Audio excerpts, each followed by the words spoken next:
this week. Yeah. Well, that's look. I've two blokes sitting down on a Saturday morning talking about relationships. So I am. This is my this is my cup of tea. Like this is I'm here for it. Like I this is the stuff that I like talking about. Between last week's Yeah. topic and this is the sort of thing that I really like because I know like lads our age probably struggle a lot to talk about. Like even amongst their mates, they probably struggle to talk about like those relationships or relationships they're having with other people. It's a tricky thing to talk about. It can be uncomfortable as well. And I think if you and I can sit here for an hour and talk about how we see relationships, how we should function in them, how we maybe have seen that we shouldn't function in them or whatever, what goes into making a good relationship and all of that sort of thing. Maybe if we can spark a conversation between other people, that's really good. Because I think it's just healthy to talk about relationships because ultimately, for me anyway, in my journey so far, I've come to find that relationships are the most important thing that we have on this planet, and for me, that's what I prioritize the most. Like honestly, any success, anything is just like secondary to the relationships that I have in my life. I've always been close to my family, so I count myself very lucky to be like that. Um, but just as time goes on, I really do appreciate. I think living away from home also goes into that too. But I just really appreciate relationships because at the end of the day, it's the people that are going to be around you on your deathbed, isn't it? Yeah, it's interesting that you say that at the end there. I would have been like pretty close to my family as well, but like when I came away, I noticed that I kind of needed time to myself. Like I needed, and that's again why we always talk about moving away from home. It's like you do get to find yourself. You do get to like understand yourself a bit more when you're on your own. When you have to do your washing, when you have to cook, when you have to live by yourself. Um, and literally only in the past couple of weeks, I have kind of not been like homesick, but like ready to like develop relationships at home again. And I think, like I said, when you move away, it is hard to keep and maintain relationships, especially when you're 5,000 kilometers away or whatever it is. FaceTime is great and all that stuff, but you don't really get that same connection as when you're sitting at home with your nana or you're having a cup of tea with your dad or whatever, like things like that. So yeah, I think this topic is very, very, it can get deep, and it's probably what we're going to get into today. And I think it's important because, again, like you said, so many people maybe neglect these things and neglect talking about the relationship because they're scared or they're worried that, their views are not aligned. And yeah, maybe my wife will be listening to this and be like, wow, what a great guy, or wow, what a fucking dickhead. We'll see. We'll see. Yeah, I think there's probably now I know we did an episode already about like kind of security and comfort within yourself, and I really think that this episode will be an extension of that because, and I think maybe there's no better place to start for us today in this topic, and we can keep it short if we like, but I think in order to build any external relationships, you need to prioritize the relationship that you have with yourself because ultimately in any relationship that you get into, be it a relationship with a a loved one, like a partner, a boyfriend, girlfriend, whatever it might be, husband, wife, or it could be a teammate, or it could be a boss and a client, or it could be any sort like relationships. Like when we talk about relationships here, now ultimately, like I won't lie, I love talking about the whole like boyfriend girlfriend relationship because I like talking about that subject. But if we're talking about in this episode, we're talking about all sorts of relationships, and there are major differences into how you need to approach different relationships. However, the one consistent thing is if you can understand that you're going to bring in baggage to any relationship that you have in life, I think that's a really important place to start. So I think understanding yourself and the relationship with yourself is a really important place to start before you get into any sort of relationship. And I don't necessarily think I think over time I've definitely changed my mind on this topic because I would have thought maybe a year ago or maybe a little bit longer, maybe 2 years ago, I would have said you need to be completely and utterly fully healed before you get into a relationship. And I don't think I hold that opinion anymore because, well, firstly, I think you'll never be complete. It's a journey. Life's a journey. We're constantly trying to better ourselves. We're constantly trying to be the best version of ourselves. So I think maybe that's a bit unrealistic if we're waiting for the time in which we are completely ready to get into a relationship. You're never going to be completely ready. That's part of the joy and the fun of getting into a relationship is taking that leap of faith, that bit of uncomfortable, like, uncertainty. So having baggage is not necessarily a bad thing, but if you allow it to fester in the relationship and affect your relationship, that's where problems arise. And it's all well and good. We've talked about on this podcast about sorting your own shit out. It's all well and good not sorting your shit out when you're by yourself and just allowing it to kind of fester and get worse and leave it under the rug. But it's almost unfair on the other person in the relationship if you're allowing it to fester and you're allowing your own shit to sit there, because ultimately it will project itself onto that relationship. So if you're insecure within yourself, if you've got low self-esteem, if you've got whatever sort of issues or any sort of trauma that you're dealing with, I think you need to understand that at whatever level you haven't dealt with that, it will show that same level on the relationship. And again, that's not necessarily a bad thing, because if you're in the right relationship with the right person, that person's going to want to help you and bring you forward. So it's really important in choosing a good partner. But yeah, to tie that up, I don't think it's necessarily a bad thing that you're going to have baggage going into a relationship. How do you see it? Like, I would agree in some sense. I do feel like like you said, it's your responsibility to sort your shit out. And I think it's okay to, like you said, go into a relationship with baggage, let's say, but it's not okay to rely on your partner to fix your shit for you. Like, you really do need to. And I think the best relationships come when you have two individuals that are coming together who are actually working on themselves and who are working on themselves separately, that come together and form a bond and a relationship that brings them both up. And it's not that they rely on each other to be better or they rely on each other to help with their trauma. It's that both of them are dealing with their own trauma, and then they can help each other and not point fingers or not give orders. It's almost like just an arm around the shoulder, and we're both going through our shit together, and we're both going to build together. And I think, like you said, that's why it's so important to pick the right partner, because sometimes I think you can fall victim of, just getting into a relationship just to be in a relationship.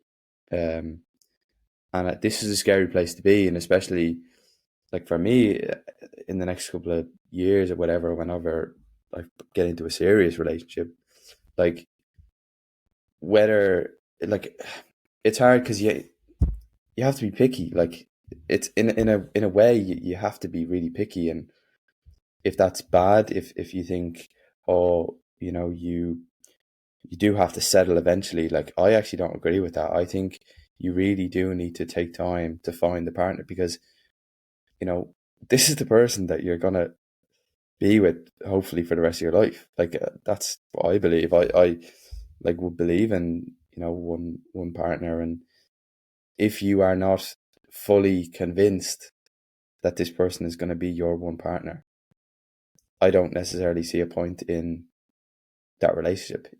But it's a tough thing to do, and you can. I think we talked about this before, maybe, but like if the relationship is just good, it's not great, but it's just good enough to not leave. But you maybe don't see yourself growing, or the other person maybe has bad habits that you don't really agree with, but I've been with her for 2 years. That's when things get really tough. And generally, like, I probably can't comment on that just because I haven't necessarily been in a long-term relationship like that. But from my point of view, if obviously after the honeymoon phase finishes and you get to a point where maybe you don't necessarily agree with what they do, or you don't you're not fully aligned on your goals together, and not necessarily like goals as in like I want to be a billionaire, she wants to be a billionaire kind of thing. Like, there's leeway there, but like there's some sort of synergy between the relationship. And I think if you don't see that early days, like, I think it's hard to stay with it. That's my opinion. But Yeah, no, I think you're right, and I think maybe not, but I would reckon that most people would be able to, with any level of self awareness, would be able to recognize that from fairly early on. I think, and I think that's a really important foundation for picking a partner. I think you're so right. I think, and potentially this is girls are better at this, at being able to promote, like, oh, never settle, whatever, your man has to be your future husband, all this sort of thing.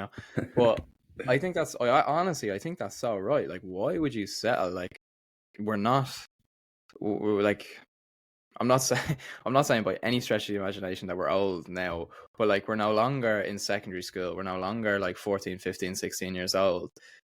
The people that you want to form relationships with are people that, well, that I feel now at this age, I think that the people that we want to form relationships with are people that we want to have in our life for very, very, very long amounts of time, and if we're not being fulfilled from that, this life is very, very short. Like, in my opinion, you're wasting time if you're developing a relationship where you're not fully fulfilled.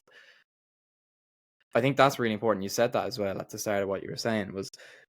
That's a question that you need to ask yourself about when you're in a relationship. Like, are you fully fulfilled, or are you just less lonely? And I think there's a really big difference between being less lonely and being fully fulfilled. I think a lot of people might struggle with that, and a lot of people, and I think if your answer to that is no, I'm just less lonely, then we go back to what we were talking about at the start of the episode, in working on ourselves. And that's when I think if some work needs to be done on ourselves. You need to be fully fulfilled in a relationship. You absolutely need to have that, and your partner is part of that as well. Well, is the entire part of it. I think you're 100% right, and that's one of the things that I said in the start of my notes here for this podcast, was like, how to form a relationship, or what should you be looking for. And I completely agree with you. I think we're two individuals going on the same path and bringing each other forward. Because ultimately, like, what I wouldn't want, what I set out for myself before getting into the relationship that I am in now, one thing that I made clear to myself was I did not in any way want to develop a relationship in which one person or one party becomes like anxiously attached to that other person, or that one of us is the center of the other person's universe. I think that's really dangerous in relationships. And I'm really happy that that's something that I consciously thought of before getting into the next relationship, because now the two parties are on own separate paths, doing own separate things. But that doesn't mean that there's distance between us. That means that we're each other's biggest cheerleader. We're both striving for the other person to succeed in every way that we can, in every way that they can, and at the same time, we're supporting and being there in whatever way we can to support the other person. I think that's the most important thing. I think complete dependency is not a great thing. And I think if you realize that you're completely dependent on the other person, again, we go back to that first thing that we were talking about. Potentially a bit of work needs to be done by yourself. And I think working on yourself can be a little bit trickier. What do you think? Like, for me, I think it's very hard to develop yourself and go on your own journey if you're in a relationship that is where it involves complete dependency on the other person. I think, in my opinion, it would be hard for you to develop yourself while you're still in a relationship with another person. That's a tough one, man, isn't it? Like, because again, like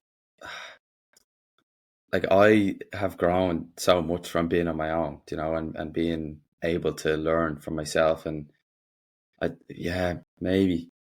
But then again, it's like, how do you break up with someone just because I want to work on myself, kind of thing?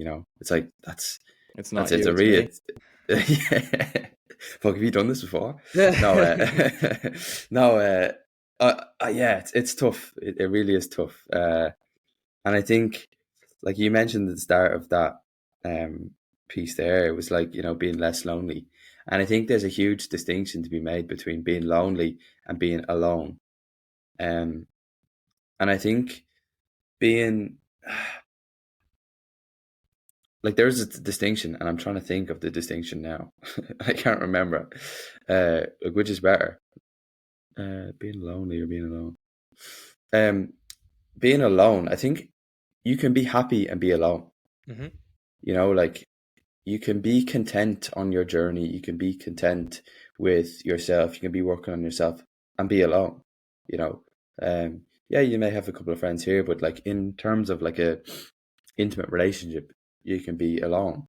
But being lonely is like a deeper emotion. Like it's a really strong feeling of, you know, like I'm missing out on experiences, or I'm I'm not good enough for someone, or things like that. And I think that's really dangerous. Is like when you're missing someone, or when you're wanting, or wishing for someone to again fill the void that is in yourself, realistically. Because if you're alone and you're content, there's no void there, and someone can just come into your life and enhance your life. Whereas if you're lonely, you're almost bringing that person in to fill the void that you have left for yourself. And like you said, it's really, really important to like fucking do work on yourself. And I think that's why it is crucial to spend time on your own. Mm-hmm. Yeah, And I think 100%. it's really dangerous when I know like older generations would have got together at 16 and got married and had kids and into their 50s and 40s, whatever. And I think personally, I think that's a bit dangerous, just because of the fact that uh, like you grow so much and you develop so much and you change your personality so much every couple of years, and to be with one person for that whole period, both of you have changed. Like in 5 years time, you changed so much as a human being. You both could go two complete separate ways but still be together, you know. And I think that's a little dangerous if you um continue on that path without being honest with yourself and honest with your partner, and saying like, look, maybe we don't have the same goals, maybe we don't have the same aspirations, and maybe it's best that we don't continue this thing. And it's a really tough position to be in, because again, you could love that person, you could be with that person, and feel valued, but it's almost like you will you'll hate the fact that the person won't be there, more so than, you know, you like, it's again, you will hate the impending loneliness that you will experience when that person leaves, rather than I need to work on myself and I need time alone. So yeah, it's hard. It really is hard. But genuinely, like, I'm not saying I'm alone, but like I'm completely content, Mm-hmm. like in myself, you know. And um, I think there were definitely times there where I was not able for a relationship. Like I wasn't ready mentally, and I knew that. Like I knew self-awareness and all that shit. I knew that, like, I wasn't. If I was to get into a relationship, I would be not focused on that person. Yeah. You know, I would be doing my own shit, and it's like that's kind of unfair. You know, if and again, that person, maybe you become that person's whole world, and for you, that person is just kind of like a side thought. And I would hate that. I would hate to be in both situations there. You know, I would hate to be, like you said, the person's whole universe, but I would also hate to be the person who isn't giving that person the attention that they deserve. Mm-hmm. Um, so yeah, I think genuinely I'm content in myself. I know the mission and the journey that I'm on. And if there were someone to come into my life, they would need to align in a sense. Uh, Not like fucking, you know what I mean? Like be into the same Conform shit that to I'm your, into. yeah, yeah, yeah, yeah, Yeah, yeah, yeah. but like be able to understand, and maybe we could get into this, like when someone has big aspirations and big dreams, how do you think a partner can come into your life? Because I sometimes feel like someone could come into your life and they could be wanting and needing attention. But if you have big goals and if you have big dreams and you have to devote a lot of time to that big goal and big dreams, how can you be in a relationship like that?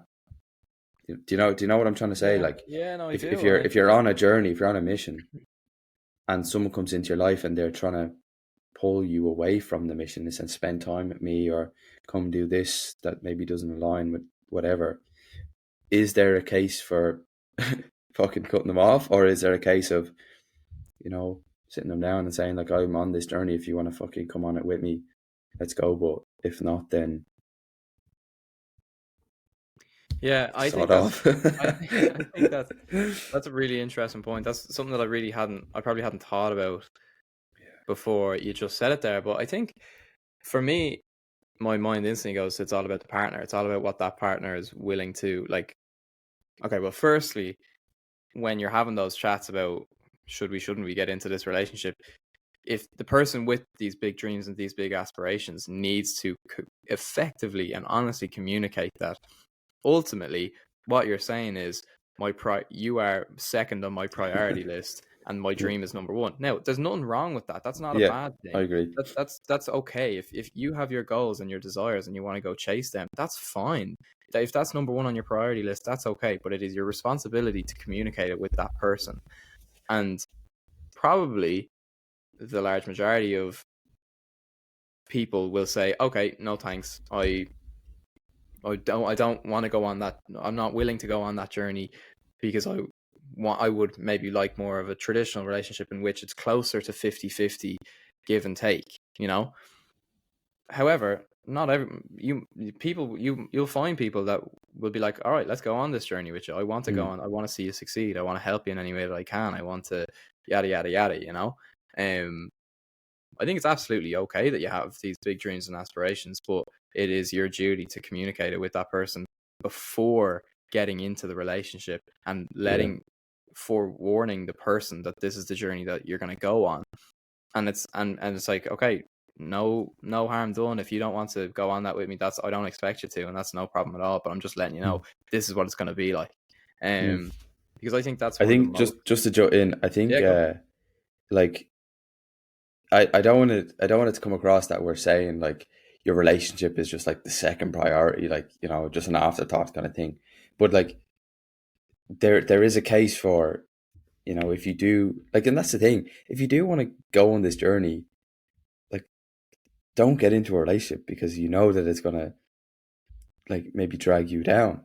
But again, if that person is willing to be your number one supporter, and if you can give enough time to them where they still feel valued, because I think that's really important. You don't want them to just be your big supporter and you're on this big dream and you forget about your fucking pal. But like I do feel like that it is super important to, like you said, communicate that and tell them, I have this goal, I have this dream.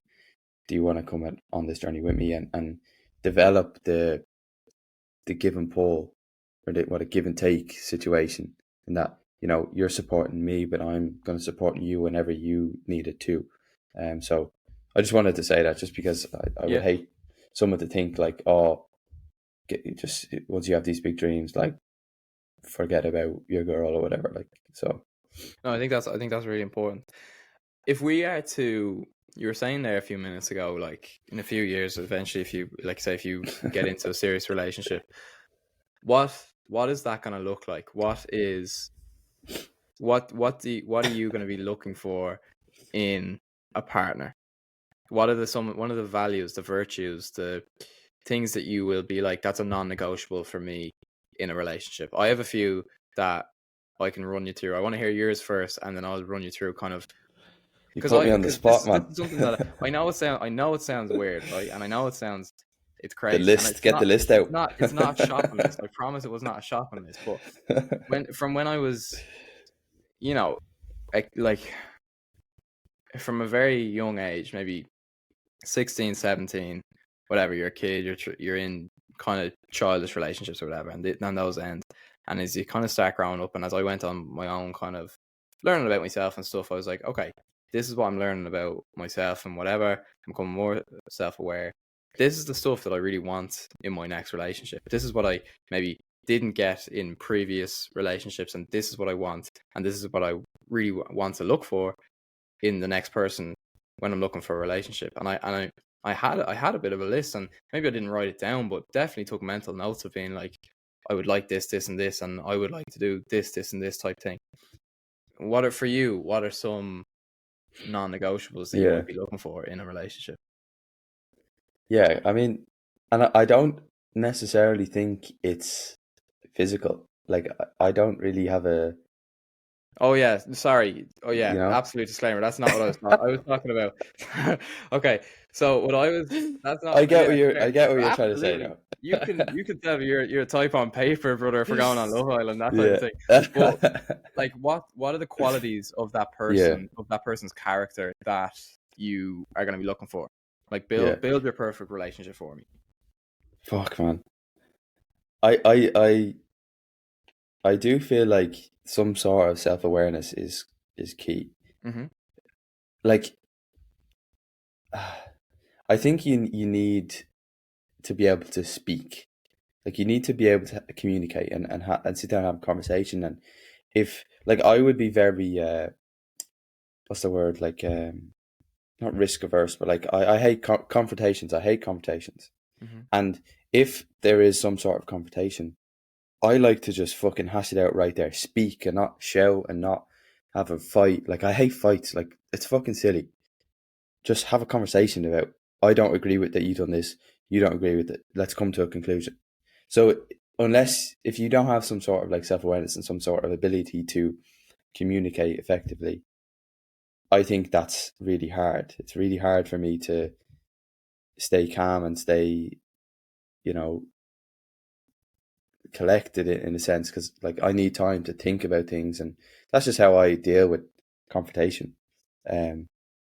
So if you're not really able to do that, then it's just not going to work. Like, if you're fucking shouting at me the whole time, I'll just be like, nah, get away. Like, Mm-hmm.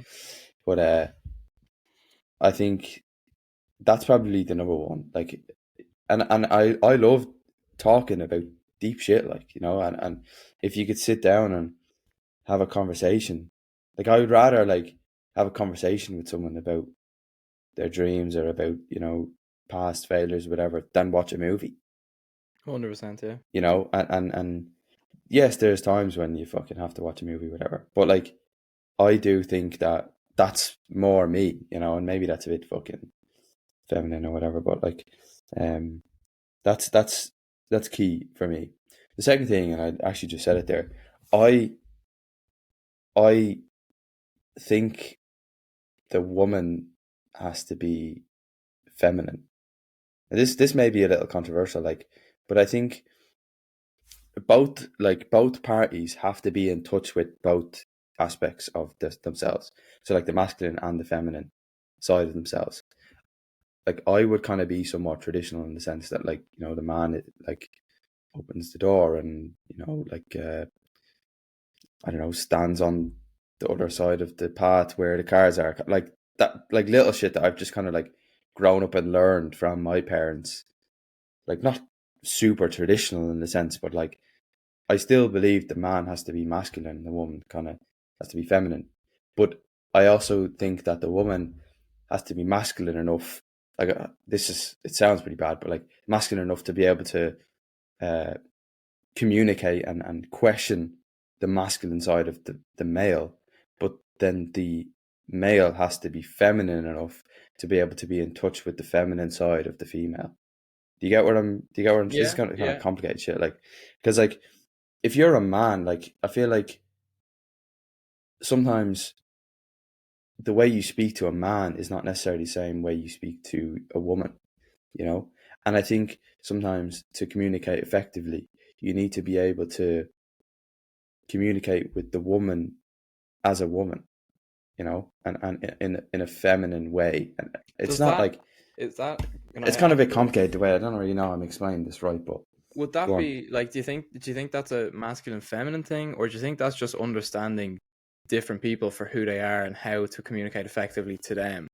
Like, is it as black and white as male female, or is it more intricate than that, and understanding how this person reacts to different information? Like, if I'm gonna tell this person observation or criticism, regardless if they're, because I know plenty of very sensitive men. If we're gonna say that, say, sensitivity is more of a feminine characteristic, I know plenty of men that are way more sensitive than a lot of females that I know. So I don't know. I haven't thought about that. I don't know if I would. My initial reaction would be it's more about the individual that you talk to, and maybe less masculine, feminine. But I don't know. I get how you could think that it's somewhat generalized, because some, like you just said, some males are like more feminine than masculine in a sense. They're not feminine, but they're just more in touch with their feminine side. So they're more like, genuinely, we probably are a bit more in touch with our feminine side, just because we talk about our feelings and all this shit, and because masculine male normally are hard and control themselves, and that's why I think it's key and it's crucial that, like, you're like us, you're fucking the big man over here, like you're in touch with both sides, because that woman, yes, maybe, like, I think in a relationship sometimes, like, if you're kind of like a feminine male, your partner is oftentimes a masculine female. It's just the way they match up. You get me? Because if you have sometimes, and maybe it's like biological or whatever, but like, realistically, like, not being fucking any bad out or whatever, but like, it's male and female, like, and that's how you fucking procreate and shit like that. And do what if you're interested in men, or if you're interested in women, fucking do what you want. But at the end of the day, like, it is a male and a female that come together to procreate. And so there needs to be some sort of one and the other, kind of, in a sense. And I think if there's and definitely in the last maybe couple of years, there's been more masculine female and feminine men and male coming together. And the traditional sense would have been very masculine male and very masculine female, and that's why they come together. But I think there needs to be, instead of one or the other, there needs to be a congruency between both sides of each other. Like you said, we as males need to be in touch with our feminine side to be able to speak to a feminine woman. But then the feminine woman must be in touch with her masculine side to be able to speak to a masculine man. And I think that's a trait that it takes a long, long time to develop. And maybe if you're like in a relationship or you have a partner, you can look at your partner and see what areas they may be less in, not less, but like maybe more in. Like, let's say your partner is more feminine. So realistically, are you more masculine, or is your partner actually a bit more masculine and maybe you're a bit more feminine? But I think the key is to be able to have both. And to go back to your question, we've kind of rambled here. I think the perfect partner would be someone who's in touch with both, so that you both can be in touch with each other's sides, and you both can converse and communicate effectively. So like I said, that's kind of a long-winded way, but I think both of you need to be in touch with both aspects of your sides, Yeah, What do you think that's a maybe I've good explained way that a bit better. I kind of rambled there. No, I think that's a good way of wrapping it up. I think for far too long, I think, yeah, for far too long, for generations, my parents' generation, their parents' generation, or whatever, it was very like black and white, and you were pigeonholed into being, you have to be this and you have to be this, and you can't cross over. And I think nowadays it's less like that, and I think that's really important, and I think that's the most important takeaway from what we were just saying there. Is like, there's whatever you can call it, there's masculine traits and feminine traits, And just because you're one person doesn't mean that you need to have that identities, traits 100% and none of the others. I think it's really important to get closer to a blend of just Both of understanding them. people, and understanding yourself, understanding people, and that's how relationships are formed. It's not by conforming or being pigeonholed into what the maybe societal expectation of how you're supposed to behave goes, you know. I think we're past that, and I think it's really important that we're past that kind of that lifestyle. Because like being the feeling of being pigeonholed into one thing is tough for a lot of people, you know, and no one is like that. I think for me, so you were saying effective communication, and then what we were just talking about there. Yep. Did you have anything else? I have a few here that I'll throw out to you, and we can maybe chat on. about them. And these are probably coming from my list, but as time has gone on, I've developed reasons as to why they were on my list in the first place, right? The shopping list. So, yeah, right. And this will probably say a lot about myself. For good reasons and bad reasons. Maybe why I'm looking for these in a relationship. It'll probably say a lot about myself. So we can chat about that too if you like. So if they're too deep, we'll just cut them out, right? Yeah, well, I know that's okay. The things that I really look for in a relationship and would prioritize would be consideration. So just consideration from both parties. And what I mean by that is by having empathy and compassion and thought for everything that you do. Because everything that you do is a reflection on your partner, I feel. And so just being considerate of that other person is really important. And equally, it goes both ways. That person being considerate of you and everything that they do being an extension of them. Trust is one of the biggest things for me. Trust has always been really important, and this is kind of one of the biggest ones for me. Probably hands up, why is trust massive for me? Probably because I'm stemming from some sort of low self-esteem or whatever. Like, let's not beat around the bush. Some sort of trauma. Well, not even. But I've come to, and I think that's fair enough. I think trust in a relationship is one of the most important things. Yeah, only probably is the number one. Yeah, only earlier this summer was I talking about trust with my coach, and we were talking about, he gave me an acronym for trust, and these are the things that go into building trust. And I think all of these things are relevant to building a relationship. For me, in my case, building a relationship with a partner, but also building a relationship with a team, like with your teammates. If you're a captain and you're leading a team, I think it's really important to bring these things into building a culture. Building a relationship between your boss and your clients or whatever, I think it's really important too. So anyway, the acronym is BRAVING, so BRAVING, and these are all things that go into building trust. First one is boundaries. Second one is reliability. Third one is accountability. Fourth is vault. Fifth is integrity. Sixth is no judgment. And seventh is generosity.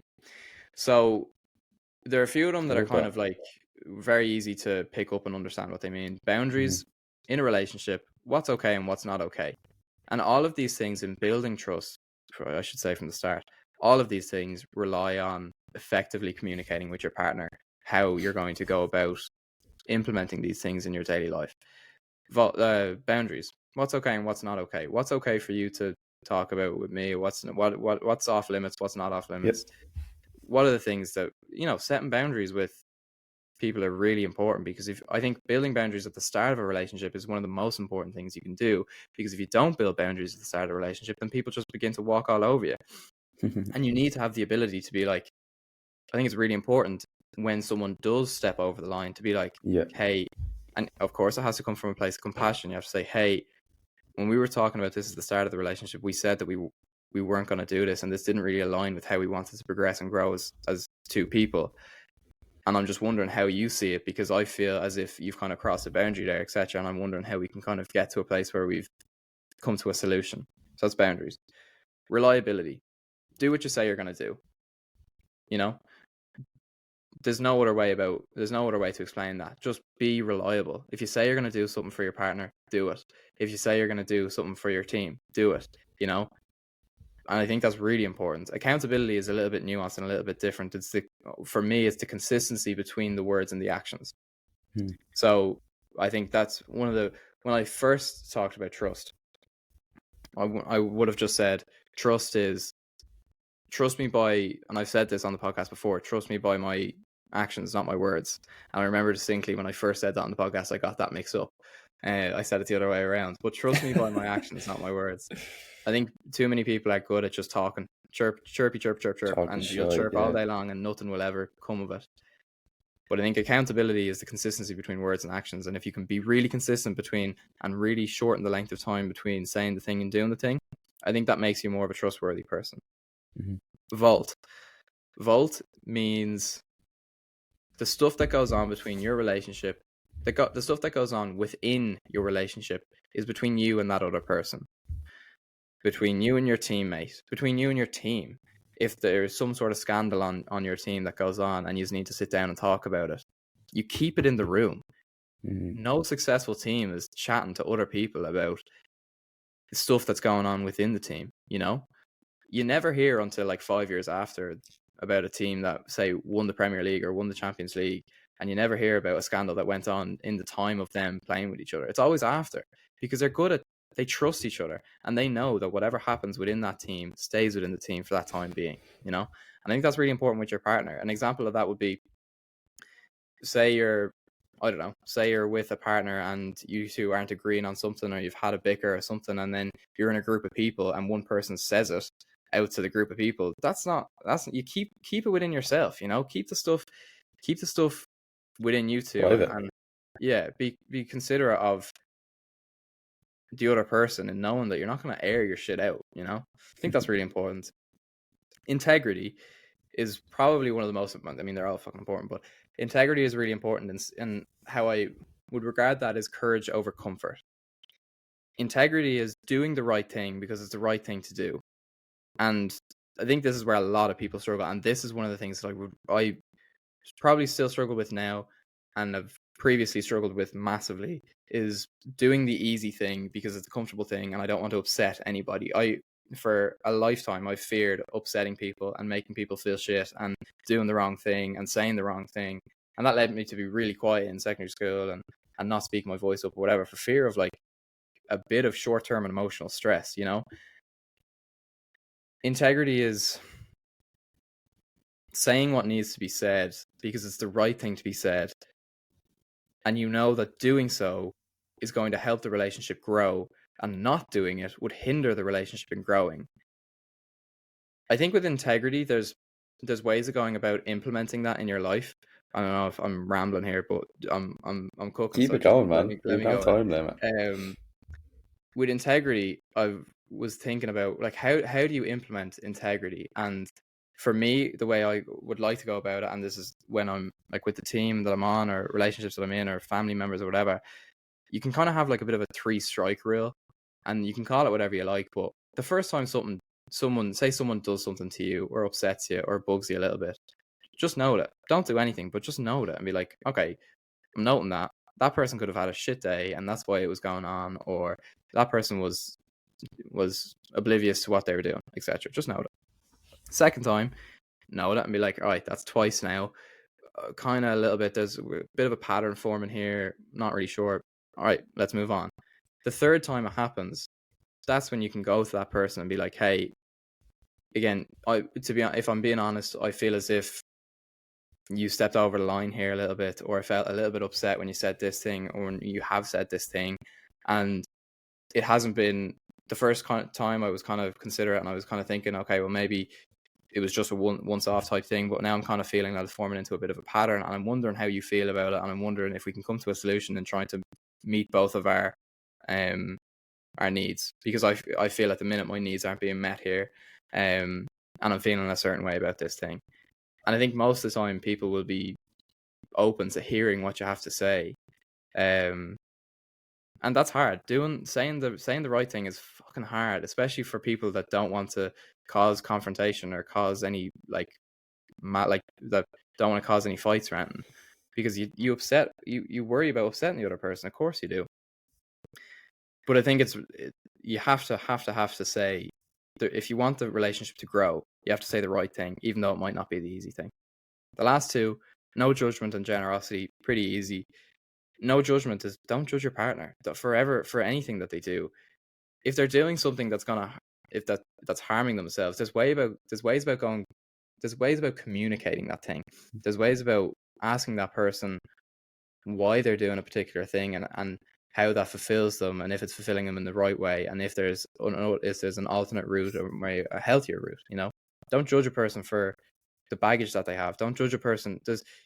You can try and help someone and ask them if they want to be helped and go on that journey, but there's no judgment attached to anything. I think no judgment is really, really important. And then generosity, give people the benefit of the doubt. That's the kind of the first strike that I was just talking about. Like, people will have shit days.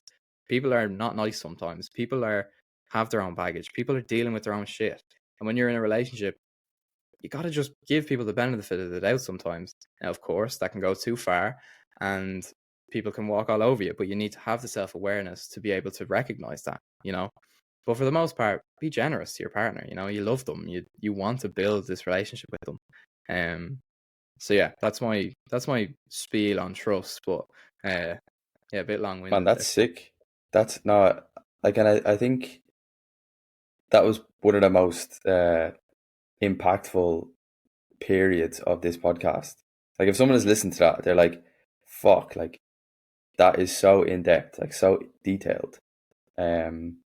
So thank you for sharing that. Because again, like, for me as well, I necessarily wouldn't have had that in writing, but it would have been in my head. Yeah. Like, and I would have, like, had compassion and had trust, and maybe there's some aspects of that you've pointed out to me that I need to implement. Definitely, like, the compassion side of things, and like empathy and things like that is maybe something that I struggle with slightly. But again, I think, like you said, trust and communication are probably the two key ones, because if you can't communicate that trust, or if you can't communicate that someone has stepped over the boundary, or on the other side, if the other person can't accept, like, the communication in a way, like, if they can't communicate back, it can be really hard to foster and really hard to grow a relationship. And that's kind of where the ability to communicate effectively and the ability to show that person that you actually truly value them is important. Because maybe sometimes you forget that you're on this journey together, and they may be having a shit day, but you're also having a shit day. But maybe it's your duty to help them have a better day, even if you are having a shit day. And again, that just boils down to the trust that when you're having a shit day, and they are maybe there to bring you up and things like that. So yeah, it's that was really impactful. Thank you for that, man. Yeah, no, I think I've done a lot of thinking about it, and probably because I've been, I don't know, I don't want to say mistreated by other people in my life or whatever, but I've gone through shit times and I've experienced shit feelings from shit people, and now I've come the other side of it, and I recognize that, and I wanted to kind of grow and work on it, and I'm really proud of myself. And so I struggle to say that, but I'm proud of myself for going on that journey, but I'm also really happy that I did, because it's now led me to be in the healthiest situation and best situation I've been in so far now. And for the last year and a half, I've been in the healthiest situation ever, and it's the best thing ever. And I think everybody can go on that journey, try and find that thing. And I would be a big advocate for telling people, go find that, like, go. And if you need to do a bit of work on yourself, first do it. But yeah, I think where do you find people like that? Just a question for a friend. Yeah, well, for me it was I just got lucky. But I think that's what it is. Foremost, get off the dating apps. That's the first thing. Don't get off the dating apps. I'm not on them. But yeah, I think it is really important. I think also, like, if you're in the right relationship and you're in a relationship that you think that this is going to be the one, you have to understand and believe in the fact that that person wants the best for you. That person really wants the best for you, and everything. And this this person should be like this and you should be like this too. Everything you should say should be coming from a place of love, and should be coming from a place of like, I love you and I want you to be the best version of yourself. And this is again, I'm not judging you for this behavior. I'm not saying anything is bad or whatever, but I just want to help you be the best version of yourself that I can be. And it's really, really important to do that in the right way, because if you even go even a little bit off, it'll come across as you're judging them and you want to change them to fit into how you can. And then that's when it gets into kind of manipulating people and like and gets all sticky. And yeah, I think it's really important to openly acknowledge that anything that I do is coming from a place of love for you, and yeah, I just want I want you to be the best version of yourself. And I think for sometimes short-term emotional stress or friction is worth it in the long run. Like if that person can truly be like, and the same goes for me, like if my girlfriend was telling me you're being a prick, or like, not that she'd tell me I'm being a prick because she'd be more nice about it, but she like, if, or whatever, it could be a parent telling you you're being a bit of a dickhead right now. Like, I understand that because those people are in my close inner circle. I know I've talked about that before, but anybody in my close inner circle, if they come to me and they say that like, you're doing this at the minute and I think you could do this a little bit differently, I understand that that's coming from a place of love, and I'll absolutely take that into consideration. So I think that's really important, to trust in what people are telling you.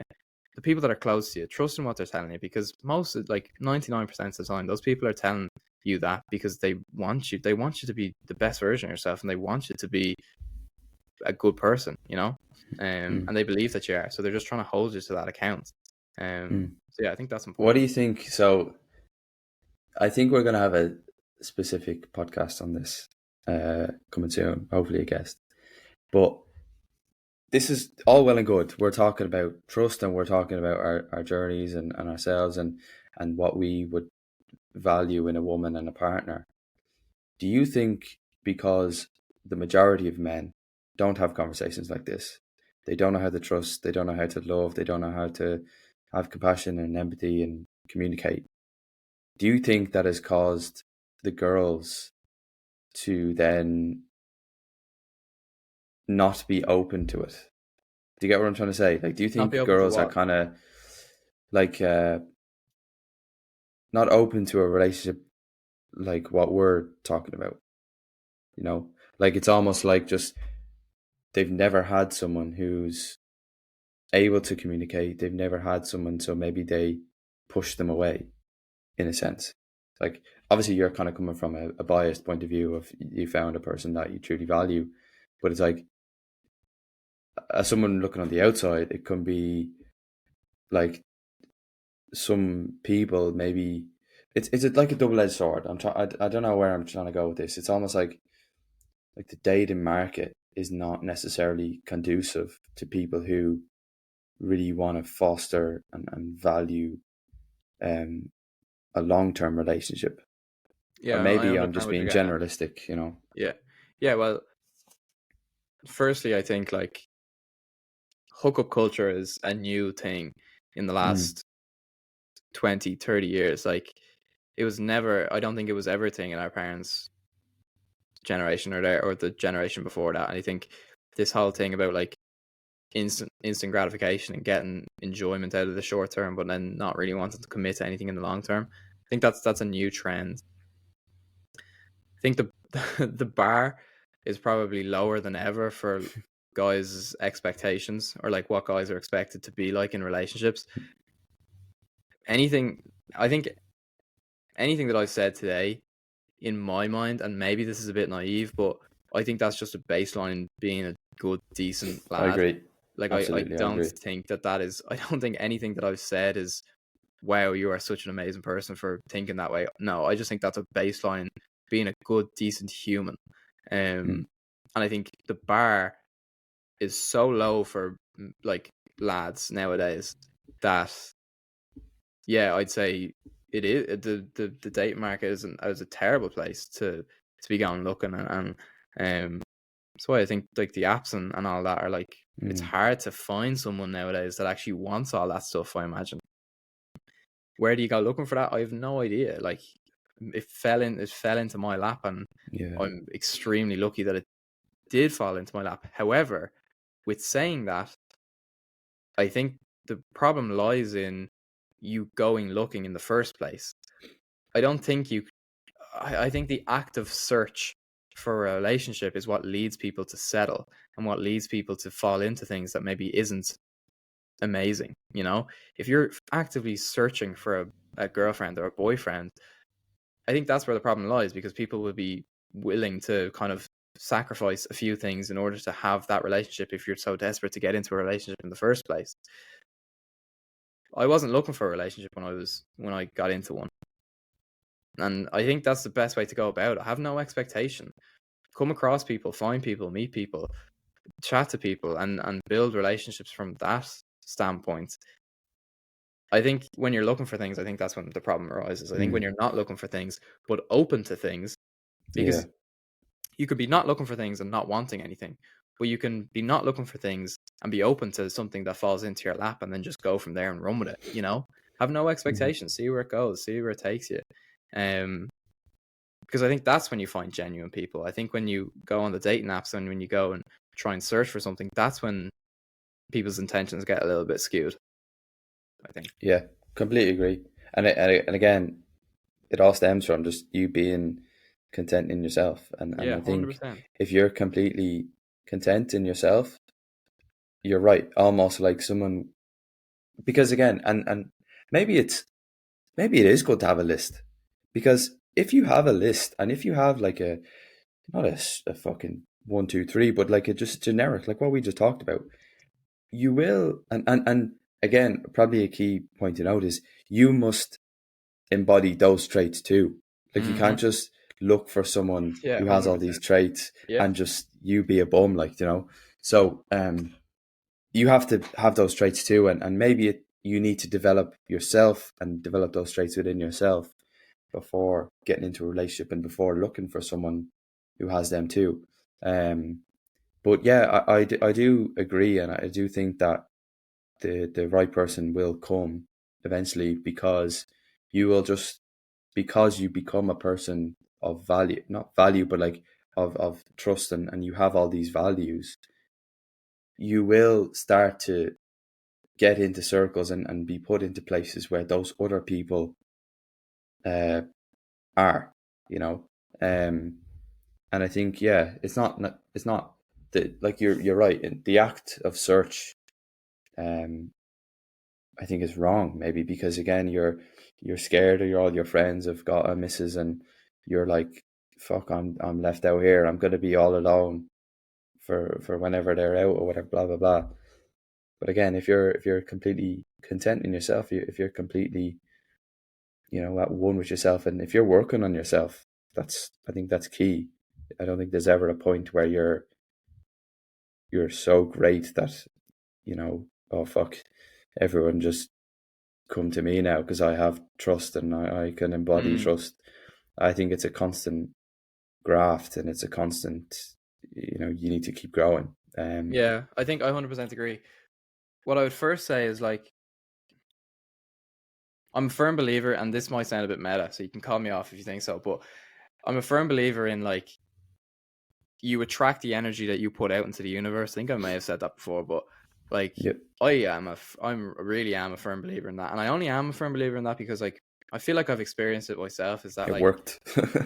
yeah, I think, like, as I was working on myself, and one of the key things about me working on myself is because, like, I began to just be more expressive of myself on the outside to people that I didn't know or people that I barely knew, because I was giving less of a fuck. And, like, that involves you being positive and being happy and being smiley to the barista or someone random fella walking down the road, or, like, just putting yourself out there, And I really feel if you're putting out positive energy, whatever that might look like, out onto the universe, you're going to attract that, or you're going to get that back. I think that's really important. And I also think you're right there. What you're saying at the end is that, like, all of these things that we talk about it's a grind. It's something that you work on forever. And I think that's the same with, like, love.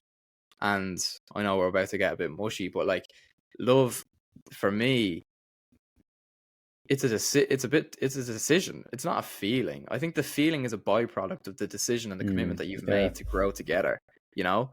love is the best thing ever. It is amazing, and to feel Yeah. loved by someone, and to feel valued by someone, and to give that back to someone, and see them feel loved and appreciated, and that's the most wonderful natural human feeling that you can feel. I think it's a privilege. It's maybe not a privilege, but it's amazing to feel that, and everyone Mhm. should feel that. But Mhm. it's a decision that you make. The whole love at first sight thing. Once you say you're in love, that's not the end of the journey. That's the beginning of the journey. You have to grow love with someone, and you have to grow that relationship and continue to develop and deepen your emotional connection, and whatever it might be. That is a lifetime of developing your love. And the way I see it, and of course I'm 22, so this is, I don't know, I'm could be a bit naive here, but how I see it is like your love for each other will change and progress. Maybe not change, but progress as time goes on. And the way in which I love this person in 20, 30 years time might be different to the way in which I love them now. Or Mhm. maybe it's all compounding, but I'm still finding new ways in which I love that person. I think you continually develop love for that person, but it's a commitment, and it can be hard, and it can be tough, and it can involve tough conversations, and it can involve whatever it might involve. But I think some people might have a misconception on love. Is like, oh, I'm in love, that's it. No, you're in love, and you develop love, and you grow it with that person. Mhm. I love that, and it takes time. Like 100%. Yeah. you're right. It's not just like a thing that appears out of nowhere and then you're just automatically, in love. Like it definitely does take time, and obviously there are, sacrifices to be made. Like we said, don't settle, but you know, sacrifice sometimes. You do have to spend time with them. You can't just work all the time, which I struggle with. But no, I do, and I think being aware of this and being able to talk about this openly is really important because, like, think about it, the majority of people that we know our age definitely have never had a conversation like this. They probably have never even thought of something like this. And I think to be able to have this conversation, you open my eyes to things as well. So it's like I can now use that going into my relationship, and it's like I I I think it's a journey, and I think um, if you're open to it and if you're ready for it, because again, it is something that you need to be ready for because it does take time away from other aspects of your life, but it can be beautiful. It really can be beautiful, and you're right. It is. I actually think it is like the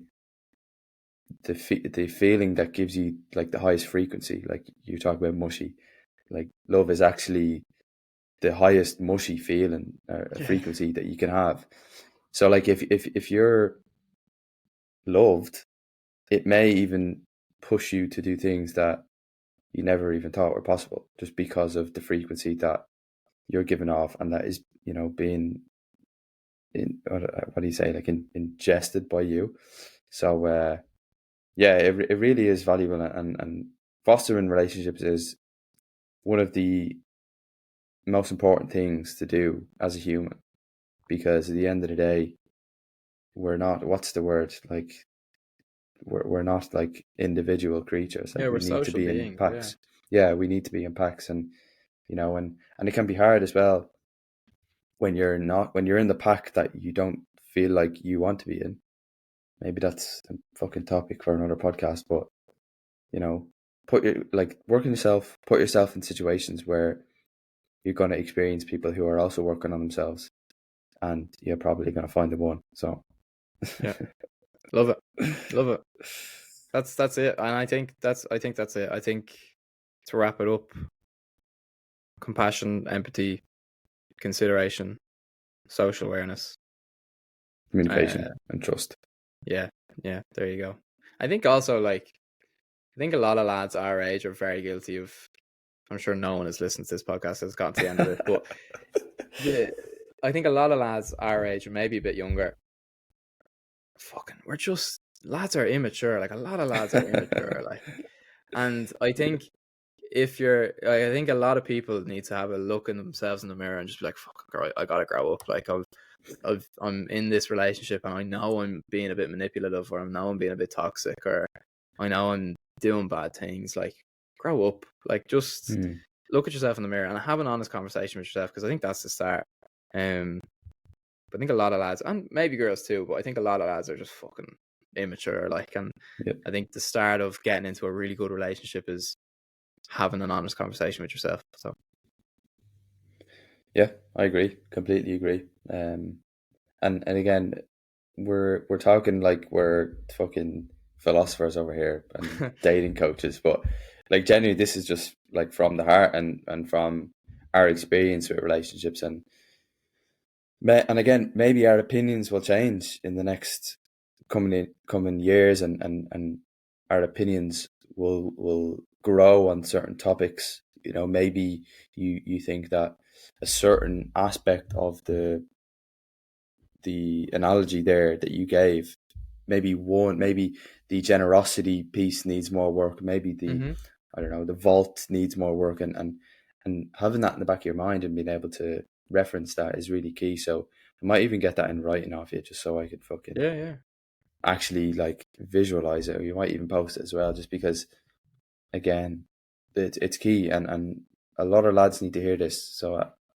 if you are listening to an hour and 7 minutes into this podcast and you maybe think that there is someone in your life, whether it be a friend, a brother, a sister, or anyone who needs to hear this, just fucking share it with them, man, because that's the only way. Yeah, the podcast grows, great, but that's the only way that we start to have an impact, and grow as humans. Because again, if no one points something like this out to you, how are you going to know to do it?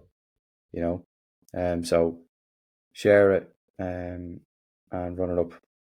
Any last words? Boom. No, that's it. Episode, what are we now? 22? 22, man. That's mad. Keep it rolling though. Like, I mean, I don't necessarily. It's not that it's a massive thing in our life that we have to do. You know, it's kind of secondary. Maybe we need to start loving our podcast a bit more. Yeah, we're getting in a relationship with our podcast. Yeah. Anyway, we'll leave it there. Chat to you next week. Boom. Done.